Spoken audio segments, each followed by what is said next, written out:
اور یہ کہا جاتا ہے کہ مسلمانوں نے اس دیش کو کیا دیا؟ یہ جو لال قلعہ ہے یہ کس نے دیا؟ یہ مسلمانوں نے دیا۔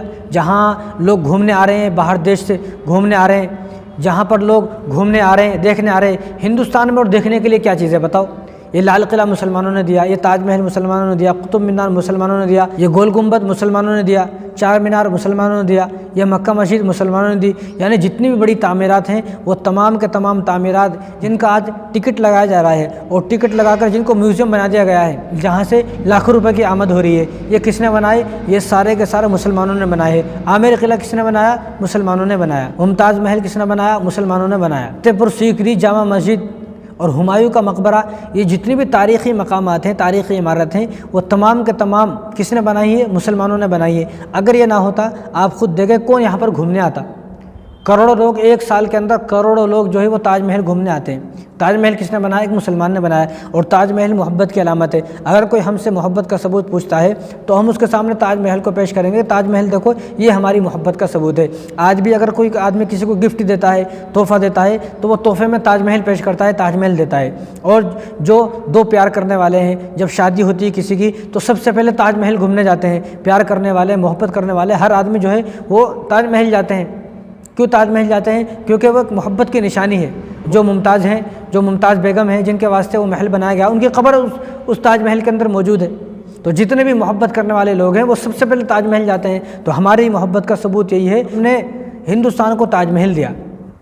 اور جتنے بھی لوگ محبت کرنے والے ہیں ان کی محبت مکمل جبھی ہوتی ہے جب وہ تاج محل پہنچ جاتے ہیں۔ کتنے لوگ ہیں جو محبت کرتے ہیں؟ آپ تاریخ اٹھا کر دیکھ لیں، اب بھی اس وقت بھی کتنے لوگ جو محبت کرتے ہیں وہ سب سے پہلے تاج محل کا سفر کرتے ہیں، تاج محل گھوم کر آتے ہیں۔ تو یہ ہماری اس دیش سے محبت کی علامت ہے۔ اور میں تو اس سے بھی آگے کہتا ہوں کہ مسلمان بے نمازی ہو سکتا ہے، سودی ہو سکتا ہے، گنہگار ہو سکتا ہے، سیاکار ہو سکتا ہے، بدکار ہو سکتا ہے، ناشکرہ ہو سکتا ہے، نافرمان ہو سکتا ہے، مسلمان سب کچھ ہو سکتا ہے، لیکن مسلمان اپنے ملک کا غدار نہیں ہے۔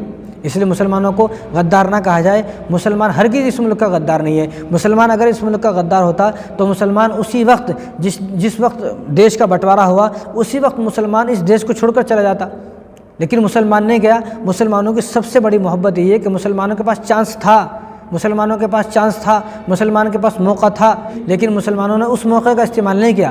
مسلمان یہیں رہا، مسلمان پاکستان نہیں گیا۔ یہی محبت کی سب سے بڑی علامت ہے کہ مسلمان کے پاس موقع تھا، آپ کے پاس موقع نہیں تھا، غیر مسلموں کے پاس موقع نہیں تھا جانے کا، صرف ہمارے پاس تھا۔ صرف مسلمانوں کو کہا گیا کہ تم پاکستان جاؤ، غیر مسلموں سے نہیں کہا، صرف مسلمانوں سے کہا کہ تم پاکستان جاؤ، لیکن پھر بھی مسلمان پاکستان نہیں گئے۔ تو جو مسلمان بٹوارے کے بعد پاکستان نہیں گئے ان مسلمانوں نے آج سے 77 سال پہلے ہی اس دیش سے محبت کا ثبوت دے دیا ہے کہ بھئی وہ نہیں گئے، ان کے پاس موقع تھا، چانس تھا جانے کا، لیکن وہ نہیں گئے، انہوں نے یہیں اس ملک میں رہنے کو پسند فرمایا۔ تو جن لوگوں نے اس ملک میں رہنے کو پسند فرمایا آج ان مسلمانوں کو غدار کہا جاتا ہے۔ کتنی افسوس کی بات ہے، نہایت ہی افسوس کی بات ہے۔ جو یہ لال قلعہ ہے، اس لال قلعے پر جو جھنڈا لہرایا جاتا ہے ہر سال میں بلکہ 2 مرتبہ جو پی ایم صاحب ہیں وہ جھنڈا لہراتے ہیں، تو میں کہتا ہوں کہ یہ لال قلعہ کس نے دیا؟ اگر آج یہ لال قلعہ نہ ہوتا، مسلمان یہ لال قلعہ نہ بناتے تو کہاں جھنڈا لہراتے؟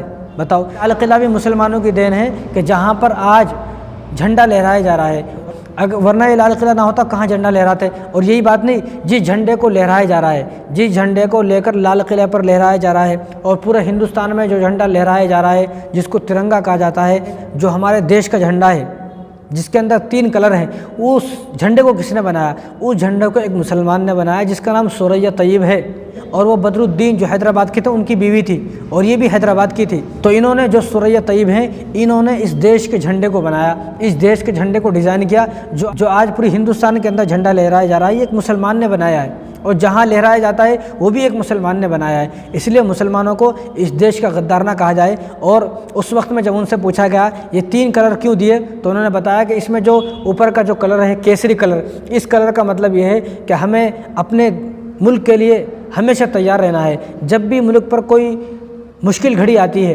جب بھی ملک پر کوئی آنچ آتی ہے، جب بھی ملک پر کوئی خطرے کے حالات پیدا ہوتے ہیں تو فوراً تمام لوگوں کو اپنے ملک کے لیے خون بہا دینا ہے۔ اس لیے کیسری رنگ دیا گیا کہ اپنے ملک کی حفاظت کرنا ہے، چاہے تمہیں اپنا خون دینا پڑے، اپنی جان دینی پڑے، تو اس ملک کی حفاظت کرنا ہے۔ اور اس جھنڈے کے اندر جو سفید کلر ہے بیچ میں، اس سفید کلر کا انہوں نے بتایا مطلب یہ ہے کہ اپنے دل کو اس دیش میں جتنے بھی رہنے والے لوگ ہیں وہ اپنے دل کو صاف رکھیں، اپنے دل کو نرم رکھیں، اپنے دل کو تمام برائیوں سے پاک و صاف رکھیں اور آپس میں ایک دوسرے کے ساتھ محبت سے رہیں، اتفاق سے رہیں، اتفاق سے رہیں، اتحاد سے رہیں۔ تمام لوگ جو ہندوستان کے ہیں چاہے وہ کسی بھی مذہب کے ہو لیکن وہ اپنے مذہب کے ہونے کے باوجود ایک دوسرے سے محبت سے رہیں، اس کا مطلب یہ ہے۔ اور جو نیچے کا رنگ ہے ہرا کلر، ہرا رنگ جو ہے اس کا مطلب یہ ہے کہ تم اپنے ملک کو، اپنے ہندوستان کو ہرا بھرا رکھو، اپنے ملک میں محبت عام کرو، نفرتوں کو ختم کرو، محبت عام کی جائیں، نفرتوں کو بالکل ختم کیا جائے، دل کے اندر جتنی بھی نفرتیں ان تمام نفرتوں کو ختم کیا جائے اور اس دیش کو ہرا بھرا رکھا جائے، خوبصورت اس دیش کو بنایا جائے، ایسا ہرا بھرا رکھا جائے کہ آدمی پارک میں جاتا ہے تو خوش ہو جاتا ہے، ایسے ہی ہمارے دیش میں کوئی آدمی آئے تو وہ خوش ہو جائے، ایسا ہرا بھرا اس دیش کو رکھا جائے۔ وہ 3 ڈیزائن، یہ سوچ کر انہوں نے 3 ڈیزائن جو ہے وہ ترنگے میں دیے ہیں۔ تو ترنگا بنانے والی ایک مسلمان ہے جن کا نام ثریا طیب ہے۔ تو مسلمانوں نے تو اس دیش کو بہت کچھ دیا ہے، اس لیے میں یہاں پر ایک بات اور کہہ دیتا ہوں کہ یہ دیکھا جاتا ہے کہ 15 اگست کو جھنڈا لہرائے، بہت اچھی بات ہے، جھنڈا لہرائے، لہرانا بھی چاہیے، ہمارا دیش کا جھنڈا ہے، ہر گھر پر جھنڈا لہرانا چاہیے، ہر اسکول، ہر مسجد، ہر کالج اور ہر جگہ، گلی گلی، راستے راستے پر، ہر گاؤں، ہر دیہات، ہر جگہ جو ہے وہ جھنڈا لہرانا چاہیے، ضرور لہرانا چاہیے۔ لیکن مسئلہ یہ ہے کہ 15 اگست کو جس جھنڈے کو ہم نے لہرایا، جس جھنڈے کو ہم نے سلام کیا، جو جھنڈا ہے وہ ہماری شان ہے، ہماری آن ہے، ہماری بان ہے، ہماری عزت ہے، ہمارے دیش کی عزت ہے، ہر ہندوستانی کی عزت ہے۔ جس جھنڈے کو اتنی عزت سے، اتنے ادب سے، اتنے احترام سے رکھا گیا اور جس کو سلام کیا گیا، اگر جھنڈا یہاں پر ہے اور اس کے سامنے لاکھوں لوگ ہیں، جب جھنڈا لہرایا جاتا ہے تو فوراً اگر 1 لاکھ کا مجمع بھی ہے سامنے تو وہ 1 لاکھ سارے کے سارے اس جھنڈے کو سلام کرتے ہیں، سلامی پیش کرتے ہیں۔ کتنا بڑا مقام ہے اس جھنڈے کا۔ لیکن دیکھا جاتا ہے کہ وہی جھنڈا 16 اگست کو، 15 اگست گیا، اب 16 اگست کو وہی جھنڈا نالی میں پڑا ہے، کچرے پر پڑا ہے، کوڑے پر پڑا ہے، اور وہ جو کتا جو ہے اس کو پھاڑ رہا ہے، کہیں بلیاں اس کو پھاڑ رہی ہیں، کہیں کوئی جانور اس کو پھاڑ رہا ہے، اور لوگ جو ہے وہ اپنے پیر سے جو ہے اس کو دباتے ہوئے، کچلتے ہوئے جا رہے ہیں، راستے میں پڑا ہوا ہے، روڈ پر بیچ میں پڑا ہوا ہے، کوئی بھی گاڑی والا آیا اور اس پر اپنی گاڑی تیزی سے لے کر چلا گیا۔ بتاؤ کیسی عجیب بات ہے۔ ہمارا جھنڈا، جس جھنڈے کو ہم نے اتنا ادب کیا، اتنا احترام کیا، جس جھنڈے کو ہم نے سلامی پیش کی، کہ وہ جھنڈا اس لائق ہے کہ اس جھنڈے کو ایسا پھینک دیا جائے؟ تو میری درخواست ہے ہندوستان کی تمام عوام سے کہ وہ ہندوستان کے تمام لوگ جب 15 اگست کو جھنڈا لہرا دیں تو 16 اگست کو اس جھنڈے کو پھینکیں نہ، اس جھنڈے کو ایسا کوڑی پر، کچرے پر نہ ڈالیں، بلکہ اس جھنڈے کو وہاں سے اتارنے کے بعد عزت سے، ادب سے رکھا جائے۔ ورنہ یہ میرا تو خود کا تجربہ ہے، میں نے کتنی مرتبہ جھنڈے کو جو ہے کوڑی پر، کچرے پر، وہ صبح جو جھاڑو لگانے والی عورت ہے وہ جھاڑو لگاتی ہے اور وہ جھاڑو کے ساتھ ساتھ سارے جھنڈوں کو جتنے بھی روڈ پر پڑے ہوئے ہیں سب کو اٹھا کے جمع کر کے کچرے پر ڈال جاتی ہے۔ میں نے تو کئی مرتبہ 26 جنوری کو بھی، 15 اگست کو بھی میں نے کئی مرتبہ کہا، بتاؤ آپ جھاڑو لگا رہی ہو، بتاؤ آپ کے دل میں اس جھنڈے کی کوئی بھی قدر و قیمت نہیں ہے، پھر وہ سوری بول کے پھر اٹھاتی ہے۔ تو آپ کو بھی یہ دھیان رکھنا ہے، آپ کو بھی یہ خیال رکھنا ہے، ہر ہندوستانی کا فرض ہے کہ ہمارا دیش کا جھنڈا 16 اگست کو اس طرح روڈ پر نہ پڑا ہو، اس طرح کوڑے پر، کچرے پر نہ پڑا ہو۔ اگر کہیں غلطی سے پڑا ہے تو آپ اس کو اٹھا لیں اور اس کو اٹھا کر کہیں حفاظت سے رکھ دیں، اس کو ادب سے، احترام سے اس کو کہیں رکھ دیں۔ اس طرح اپنے جھنڈے کی بے قدری نہ کریں، نہ کسی کو کرنے دیں۔ لیکن ایک بات اور یاد رکھیں آپ، جب دیش آزاد ہوا 1947 15 اگست کو جب دیش آزاد ہوا تو پورے ہندوستان کے لوگوں کو ایک خوشی ملی، وہ آزادی کی خوشی تھی۔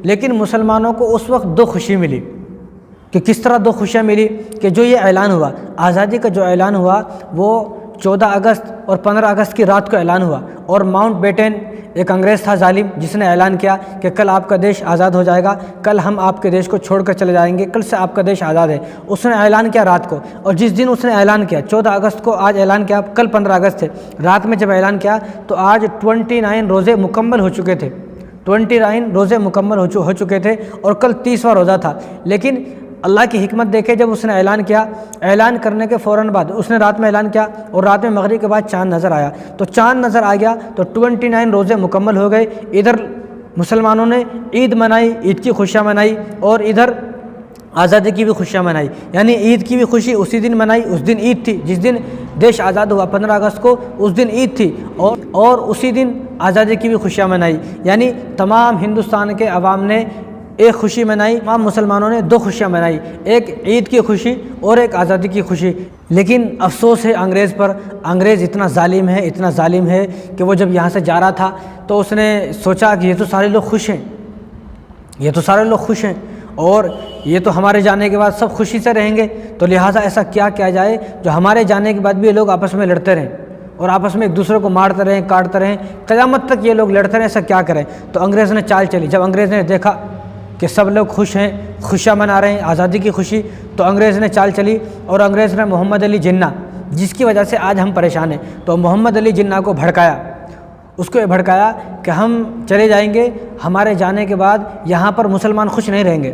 اب اس کو اتنا بھڑکایا، اس کے دل میں بھی یہ بات پیدا ہو گئی، اب وہ ریلی نکالنے لگا، مارچ نکالنے لگا، دھرنے دینے لگا، مظاہرے کرنے لگا اور اپنے بیان کرنے لگا کہ آزادی کے بعد مسلمان ہندوستان میں خوش نہیں رہیں گے، خوش نہیں رہیں گے۔ اس لیے میں کہنا چاہتا ہوں کہ بھئی محمد علی جناح تو کیا نبی ہے، تو کیا ولی ہے، تو کیا فرشتہ ہے، یا وہی تیرے اوپر نازل ہو گئی؟ جبرائیل علیہ السلام تیرے اوپر نازل ہو گئے اور جبرائیل علیہ السلام نے تجھے بتایا کہ آزادی کے بعد یہاں مسلمان خوش نہیں رہیں گے؟ کس نے کہا تجھ سے؟ مسلمان تو خوش ہے، الحمدللہ مسلمان خوش ہے اور وہاں سے زیادہ یہاں خوش ہے۔ تو یہ محمد علی جناح جو ہے، اس کو ایسا کیا بتائیں، تو جو محمد علی جناح ہے اس کی وجہ سے آج ہم پریشان ہیں۔ اگر یہ سمجھ جاتا، اس کو کینسر تھا، 1 سال کے بعد مر گیا، 1947 کو یہ دیش آزاد ہوا، 11 ستمبر 1948 کو یہ مر گیا، 1 سال زندہ نہیں رہا، 1 سال اور رک جاتا، 1 سال اور صبر کر لیتا، اور اس کو کینسر تھا۔ میں تو کہتا ہوں اس وقت کسی کو معلوم نہیں تھا اس کو کینسر ہے۔ اگر معلوم ہو جاتا گاندھی جی کو، پنڈت جواہر لال نہرو کو اگر معلوم ہو جاتا کہ اس کو کینسر ہے، وہ کسی بھی طرح 1 سال روکتے یا کچھ نہ کچھ ایسا کرتے کہ جو دیش جو ہے وہ بٹوارا نہ ہوتا۔ لیکن محمد علی جناح کی ضد اور اس کی خوشی کہ مجھے پی ایم بننا ہے، مجھے پی ایم بننا ہے، کہاں بنے پی ایم؟ 1 سال کو کوئی پی ایم کہا جاتا ہے کیا؟ 1 سال کے پی ایم بنے، کیا فائدہ اس پی ایم بننے کا؟ تمہارے 1 سال کے پی ایم بننے کی وجہ سے اس دیش کے آج ایسے ٹکڑے ہو گئے کہ قیامت تک مسلمان پریشان ہیں، قیامت تک یہ پریشان رہیں گے اور اس مسئلے کا اب کوئی حل ہونے والا نہیں ہے۔ تو محمد علی جناح کی ضد اور محمد علی جناح کی خوشی نے اس دیش کا بٹوارا کیا ہے، اور انگریزوں کی چال۔ محمد علی جناح کی تو ضد تھی، اس کی خوشی تھی، اس کو پی ایم بننا تھا، اس کی ضد کی وجہ سے اور انگریزوں کی چال کی وجہ سے دیش کا بٹوارا ہوا۔ تو کس طرح اس کا دیش کا بٹوارا ہوا؟ بڑی عجیب کہانی ہے، دکھ بھری کہانی ہے۔ اس کو جب پڑھا جاتا ہے تو آدمی پڑھتے پڑھتے رونے لگتا ہے، دیش کا بٹوارا کیسے ہوا۔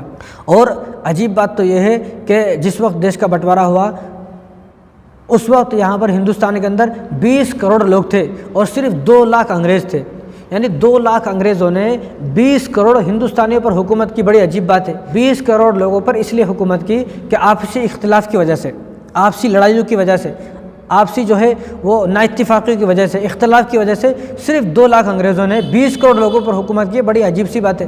تو جاتے جاتے انہوں نے ایک بہت گھنونا کام کیا، ناپاک کام کیا کہ دیش کا بٹوارا کر دیا۔ اگر دیش کا بٹوارا نہ ہوتا اور محمد علی جناح کی ضد نہ ہوتی، اگر وہ ضد نہ کرتے تو آج یہاں کا منظر کچھ اور ہی ہوتا، آج یہاں کے حالات کچھ اور ہی ہوتے، آج یہاں پر لوگ اتنے پریشان نہ ہوتے، جو آئے دن جو حالات ہو رہے ہیں وہ نہ ہوتے اگر محمد علی جناح ایسا نہ کرتا۔ لیکن محمد علی جناح کی غلطی ہے یہ، اور میں اس کو غلطی سمجھتا ہوں کیونکہ میں نے مطالعہ کیا ہے، تو مطالعے کی بیس پر میں بول رہا ہوں کہ محمد علی جناح کی غلطی ہے۔ انگریزوں کی چال تو تھی، لیکن انگریزوں نے چال بھی جبھی چلی نا جب ان کو اپنا ہمدرد ملا، جب ان کو اپنا کوئی دوست ملا۔ تو اگر محمد علی جناح بھی منع کر دیتے کہ دیش آزاد نہیں ہونا چاہیے، جس طرح گاندھی جی نے منع کیا، گاندھی جی تو دیش آزاد ہونے کے بعد جتنی بھی تقریب ہوئی کسی بھی ایک تقریب میں شامل نہیں تھے، جتنی بھی دیش آزاد ہونے کے بعد جتنی بھی پنڈت جواہر لال نہرو کے ذریعے جتنی بھی تقریبات ہوئی، جو بھی کچھ ہوا، جتنے بھی جلسے ہوئے بعد میں، جو جتنے بھی خوشی کے موقع تھے، کیونکہ لوگوں نے خوشیاں منائی، جتنی بھی خوشی کے موقع تھے، ایک خوشی کے موقع میں بھی شامل نہیں ہوئے گاندھی جی۔ گاندھی جی کہاں تھے؟ جہاں پر لوگوں کو مارا جا رہا تھا دیش آزاد ہونے کی وجہ سے، ٹرینوں میں آگ لگ گئی اور جو لوگوں کو جلا دیا گیا، مار دیا گیا، پھانسی پر چڑھا دیا گیا، وہاں جہاں گاندھی جی کو جہاں کے بارے میں پتہ چل رہا تھا کہ یہاں پر ہنسا ہو رہی ہے، فوراً وہاں جا رہے تھے، کسی بھی ایک خوشی میں شامل نہیں تھے۔ تو گاندھی جی نے کافی منع کیا، پنڈت جواہر لال نہرو نے کافی منع کیا، اور حضرت مولانا حسین احمد مدنی رحمۃ اللہ علیہ نے کافی منع کیا۔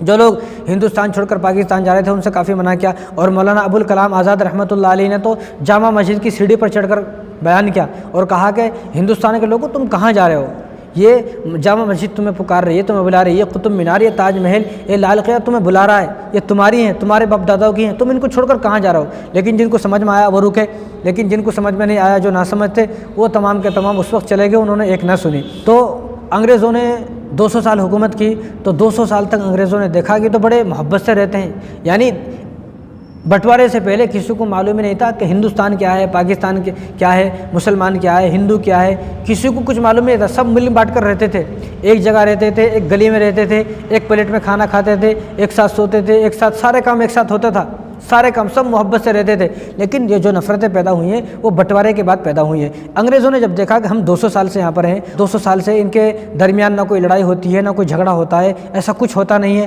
کتنی محبت سے رہتے ہیں، تو ایسا کون سا شوشہ چھوڑا جائے ان کے اندر نفرت پیدا ہو جائے، ان کے اندر عداوت اور بغض پیدا ہو جائے، ایک دوسرے سے لڑتے رہیں، مرتے رہیں. اب ہم لوگ تو یہاں سے چلے جائیں اور یہ آپس میں لڑتے مرتے رہیں. تو انگریزوں کے ذہن میں یہ بات آئی کہ ہم دیش کا بٹوارہ کر دیں گے، کیونکہ ان کو معلوم تھا دیش کا بٹوارہ کریں گے تو آپس میں لڑائی ہوگی. تو وہی ہوا. 13 جون 1947 کو ماؤنٹ بیٹن نے اعلان کیا کہ 15 اگست کو یہ دیش آزاد بھی ہوگا اور 15 اگست کو اس دیش کا بٹوارہ بھی ہوگا. لیکن جب کسی کو بات سمجھ میں نہیں آئی، بٹوارہ بولے تو کسی کو سمجھ میں نہیں آیا وہ کیا ہوتا ہے، تو اس نے ریڈیو پہ اعلان کیا کہ تمہارے پاس 73 دن ہے. یعنی اس نے جب اعلان کیا تو وہ 3 جون 1947 تھا، یعنی 73 دن پہلے اعلان کیا کہ ہم 15 اگست کو دیش چھوڑ کر چلے جائیں گے. تو تمہارے پاس 73 ڈیز ہے، 73 دن ہے. ان 73 دنوں میں جس کو پاکستان جانا ہے وہ پاکستان چلے جائے، جس کو یہاں رہنا وہاں ہے وہ یہاں پر رہ جائے. اس نے اعلان کیا. اس وقت میں کسی کو سمجھ میں نہیں آیا کیا ہے وہ بٹوارہ، کیا ہے پاکستان کا ہندوستان کا، کیونکہ سب مل کر رہ رہے تھے، کسی کو سمجھ میں نہیں آیا. تو اس ظالم نے ایک انگریز کو بلایا، ریڈ کلف جس کا نام ہے، وہ لندن کا وکیل تھا ریڈ کلف. وہ اس سے پہلے کبھی ہندوستان نہیں آیا، نہ اس کے بعد کبھی ہندوستان آیا. اس کے بعد اگر ہندوستان آ جاتا تو اس کی ہڈیاں نہیں بچتی تھی یہاں پر. اس ظالم نے جو فیصلہ کیا تو وہ ریڈ کلف یہاں پر آیا لندن سے. تو اس سے کہا کہ بھائی ہندوستان پاکستان کا بٹوارہ ہو گیا ہے اور اس کو الگ الگ کرنا ہے. اب وہ پہلی مرتبہ آیا ہے، اب ان ظالموں کو بھی لڑائی جھگڑا کروانا تھا. اب اس کو بھی سمجھ میں نہیں آ رہا آخر مجھے کرنا کیا ہے، آخر میں نقشہ بنانا ہے، ہندوستان الگ کرنا ہے، پاکستان الگ کرنا ہے، کیا کروں میں. اس کو سمجھ میں نہیں آیا، نہ اس کو کچھ معلوم ہے، نہ پہلے کبھی ہندوستان آیا نہ اس کے بعد کبھی ہندوستان آیا، اس کو کچھ معلوم ہے نہیں. بس اس نے کیا کیا، جب اس کو کچھ بھی سمجھ میں نہیں آیا تو اس نے ایک پیپر وہ نقشہ لیا جو اس وقت اکھنڈ بھارت کا ایک نقشہ تھا. تو اس نے نقشہ لیا اور نقشے پر ایسا نشان مار دیا بھئی یہ ہندوستان یا پاکستان. اس کو خود نہیں معلوم، اس نے نقشے پر نشان مارا اور نشان مارنے کے بعد واپس لندن چلا گیا. بتاؤ، نہ اس کو کچھ معلوم ہے، نہ آتا ہے، نہ پتہ ہے. تو یہ انگریزوں نے بنایا ہے. اب کسی کو پتہ نہیں تھا اس وقت ہندوستان کہاں ہے، پاکستان کہاں ہے، مجھے کہاں جانا ہے، کہاں بارڈر ہے. کیونکہ اس زمانے میں کوئی فون کا زمانہ، ٹی وی کا زمانہ یا کوئی ایسا جو ہے وہ اسکرین کا زمانہ، تو ایسا زمانہ نہیں تھا. اس وقت میں جو ریڈیو کا زمانہ تھا، جو بھی خبر آتی تھی اس وقت وہ ریڈیو پر آتی تھی. وہ بھی ٹائم تھا ریڈیو پر آنے کا، وہ ٹائم سب لوگ سنتے تھے. بس وہ بھی کبھی جو ہے اس کا جو ہے کبھی ٹاور آتے تھے کبھی نہیں آتے تھے، تو سب ریڈیو پہ سنتے تھے. اب ریڈیو پر بتا دیا گیا کہ بھائی نقشے میں جو ہے وہ ریڈ کلف نے، لندن سے آیا ایک وکیل ہے، اس نے نقشے پہ نشان مار دیا ہے ہندوستان پاکستان کا. جس کو وہاں جانا وہاں چلا جائے، جس کو یہاں رہنا یہاں رہ جائے. اب عجیب سی بات ہے، کسی کو سمجھ میں نہیں آ رہا آخر کہاں جائیں، آخر جائیں تو جائے کہاں. تو بہت دن تک تو یہ 73 دن تک تو کسی کو سمجھ میں نہیں آیا کہ کس کو کہاں جانا ہے. لیکن جب 14 اگست کی رات، آج 14 اگست کی رات تھے، صبح میں 15 اگست تھے، جب یہ اعلان رات میں ہوا کہ کل دیش آزاد ہو جائے گا. اب یہ ایک خوشی تھی، آزادی کی خوشی تھی. اور اسی دن لوگوں نے فیصلہ کیا کہ ہمیں پاکستان جانا ہے. جو وہاں لوگ تھے انہوں نے فیصلہ کیا ہمیں ہندوستان جانا ہے. اب آپ یہ دیکھیں، جو لوگ محبت سے رہ رہے تھے، ایک ہی دیش میں لوگ محبت سے رہ رہے تھے، جن کے کتنے خواب تھے، کتنی تمنائیں تھیں، کتنی آرزو تھی، کتنی خواہش تھی کہ دیش آزاد ہوگا، دیش آزاد ہونے کے بعد ہم یہ کریں گے وہ کریں گے. کتنی محبت تھی، وہ ساری محبت ایک ہی رات میں نفرت میں بدل گئی. یعنی جو آپس میں ایک دوسرے سے محبت کرتے تھے، ایک دوسرے کے ساتھ رہتے تھے، بس وہ ساری محبت نفرت میں، دشمنی میں بدل گئی. کیوں؟ کیونکہ جب بٹوارہ ہوا نا تو وہ ایسا نہیں کہ بھئی بٹوارہ ہو گیا بھئی یہ پاکستان ہندوستان، ایسا نہیں، بلکہ جب بٹوارہ ہوا تو تمام چیزوں کا بٹوارہ ہوا. جیسا کہ پیسوں کی مشین ہے تو جتنے اس وقت میں پیسے تھے ان کو بھی بٹوارہ ہوا کہ اس میں سے آدھے پیسے پاکستان کو جائیں گے، آدھے ہندوستان کو جائیں گے. جو پیسے بنانے کی مشین تھی اس مشین کا بھی بٹوارہ ہوا. جو کتابیں تھیں ان کتابوں کا بٹوارہ ہوا. یہاں تک کہ جو فوج تھی اس فوج کا بھی بٹوارہ ہوا. صرف شراب ایک ایسی چیز تھی جس کا بٹوارہ نہیں ہوا، ورنہ ہر چیز کا بٹوارہ ہوا. ٹرین کا بٹوارہ ہوا، فوج کا بٹوارہ ہوا، اور جتنے بھی پیسے، جتنے بھی جو خزانہ تھا اس تمام خزانے کا بٹوارہ ہوا. اب یہ جو بٹوارہ ہو رہا ہے خزانے کا اور فوج کا، یہ ان چیزوں کی وجہ سے ایسی آگ بھڑکی کہ سارے لوگ ایک دوسرے کے دشمن بن گئے، خون کے پیاسے بن گئے. یعنی کل تک جو لوگ انگریزوں سے لڑ رہے تھے مل کر، آج وہ لوگ آپس میں لڑنے لگے. صرف اس بٹوارے کی وجہ سے۔ انگریز تو یہ چاہ رہا تھا۔ پھر ایسا ہوا 13 اگست کو جب یہ اعلان ہوا، اعلان کے فوراً بعد 13 اگست کو ایک ٹرین دلی سے لاہور کے لیے چلی۔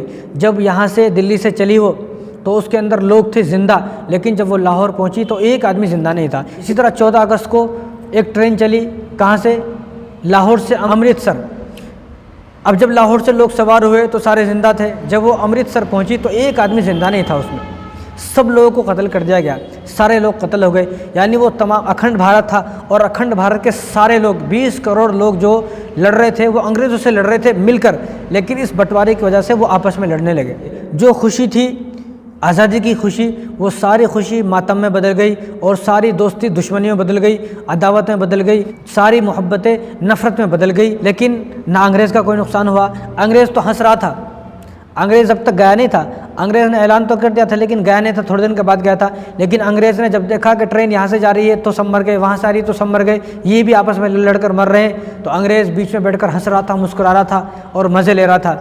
عوام کا نقصان ہوا، نہ نیتا لوگوں کا کوئی نقصان ہوا، نہ ان لوگوں کا کوئی نقصان ہوا جنہوں نے بٹوارے کی بات کی، نہ کوئی کسی نیتا کا، چودھری صاحب کا نقصان ہوا تو غریبوں کا نقصان ہوا، عوام کا نقصان ہوا۔ تو جب بٹوارہ ہوا ان 4-5 دنوں کے اندر 20 لاکھ لوگوں کا قتل ہوا، 20 لاکھ لوگوں کا قتل ہوا، 20 لاکھ، اور 75,000 عورتوں کی عصمت دری ہوئی، یعنی 75,000 عورتوں کا ریپ کیا گیا، 75,000 عورتیں جن کی عزتوں کو لوٹا گیا۔ اللہ رحم فرمائے، استغفر اللہ، اللہ ان تمام لوگوں کی مغفرت فرمائے۔ 1,40,00,000 لوگوں نے گھر بدلا، یعنی 1,40,00,000 لوگ جو ہے وہ بے گھر ہو گئے، یعنی 70 لاکھ لوگ وہ ہندوستان سے پاکستان گئے اور 70 لاکھ لوگ وہ پاکستان سے ہندوستان آئے۔ عجیب سی بات ہے، سارے خواب ٹوٹ گئے، کتنے لوگ بے گھر ہو گئے، کتنے لوگ یتیم ہو گئے، کتنی عورتیں بیوہ ہو گئی، اور کتنے بچے جو ہے وہ بے سہارا یتیم ہو گئے جن کا کوئی پوچھنے والا نہیں تھا، کتنے لوگ مر گئے۔ یہ سب ایک فیصلے کی وجہ سے، اور اس سب کا ذمہ دار محمد علی جناح ہے۔ اگر محمد علی جناح ایسا نہ کرتا تو یہ لوگ مرتے نہ، اتنے لوگ نہ بے گھر ہوتے، نہ اتنے لوگوں کا قتل ہوتا، نہ اتنے 75,000 عورتوں کی جو ہے وہ ریپ ہوا ہے۔ یہ تو وہ ڈاٹا ہے جو آپ بھی دیکھ سکتے ہیں، یہ تو وہ ڈاٹا ہے جو منظر عام پر آیا، جو نیوز میں آیا اس وقت، ریڈیو پر بتایا گیا، جو انگریزوں نے بتایا اس وقت۔ باقی جو معاملے اس وقت میں چھپا دیے گئے، چھپ گئے، جن معاملوں کے بارے میں کسی کو پتہ ہی نہیں ہے، یا کوئی جنگلوں میں رہنے والے تھے، آدیواسی تھے جن کو مار دیا گیا، کوئی جن کا پرسان حال نہیں تھا، وہ ایک الگ ہے۔ وہ سب لگائے تو کتنے لاکھ اور کتنے کروڑ لوگ ہوتے ہیں، بس اللہ رحم فرمائے۔ لیکن اتنے لوگ مرے کیوں؟ کیا وجہ ہے اتنے لوگ مر گئے؟ اس کی وجہ یہ ہے کہ جب اس ریڈ کلف نے، جو لندن کا وکیل یہاں پر آیا اور اس نے نقشے پر جو اکھنڈ بھارت کا نقشہ تھا اس پر لکیر کھینچ دی، لائن مار دی کہ بھئی یہ ہندوستان پاکستان، تو اب کسی کو پتہ نہیں تھا، اس زمانے میں کوئی ایسا نہیں تھا کہ بارڈر بنا دیا، بارڈر تو اب بنا ہے بعد میں، بارڈر اس وقت میں نہیں تھا۔ تو صرف یہ بتایا اس نے کہ جو ہندوستان کی راجدھانی ہے وہ دلی ہے، جو پاکستان کی راجدھانی ہے وہ کراچی ہے۔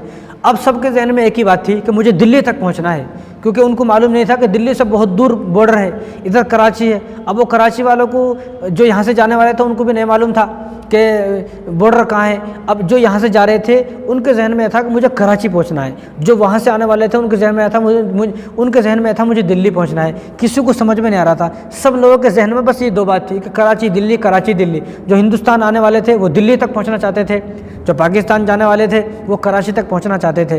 لیکن جب کسی کو سمجھ میں نہیں آیا مجھے کہاں جانا ہے، تو لوگ چلتے جا رہے ہیں۔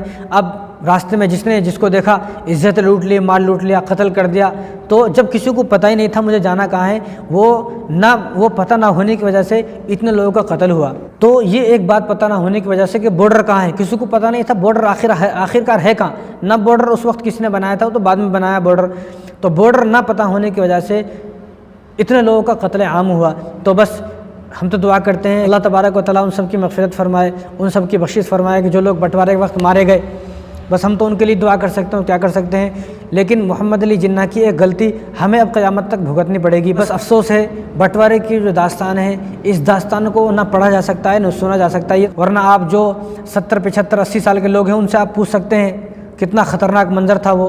لیکن میں نے جو آپ کو یہ باتیں بتائی ہیں تو بہت تھوڑی سی باتیں ہیں، ورنہ جو ظلم ہوا، جو عورتوں کے ساتھ بچوں کے ساتھ ظلم ہوا اور لوگوں کی جو ہے ڈکیتی ہوئی، چوریاں ہوئی، گھروں پر قبضہ کر لیا گیا، گھروں کو گرا دیا گیا، اور جو اتنا قتل عام ہوا، وہ ایک ایسی داستان ہے کہ کمزور دل کا آدمی تو اس داستان کو نہ سن سکتا ہے نہ پڑھ سکتا ہے۔ بس ہم تو اپنے ملک کے لیے دعا کر سکتے ہیں کہ اللہ تبارک و تعالی ہمارے ملک میں امن پیدا فرما، سکون پیدا فرما، اتفاق پیدا فرما، اتحاد پیدا فرما، تمام لوگوں کو، یہاں کے جتنے بھی واسی ہیں تمام واسیوں کو خوشحال زندگی عطا فرما، تمام جتنے بھی ہندوستان کے واسی ہیں وہ تمام جو ہے آپس میں مل جل کر محبت سے رہیں، اتفاق سے رہیں، اتحاد سے رہیں، اور آپس میں جو نفرتیں پیدا ہو گئی ہیں ان نفرتوں کو اللہ تبارک و تعالی ختم فرمائے، ظلم و ستم کو اللہ تبارک و تعالی ختم فرمائے۔ وما علینا الا البلاغ۔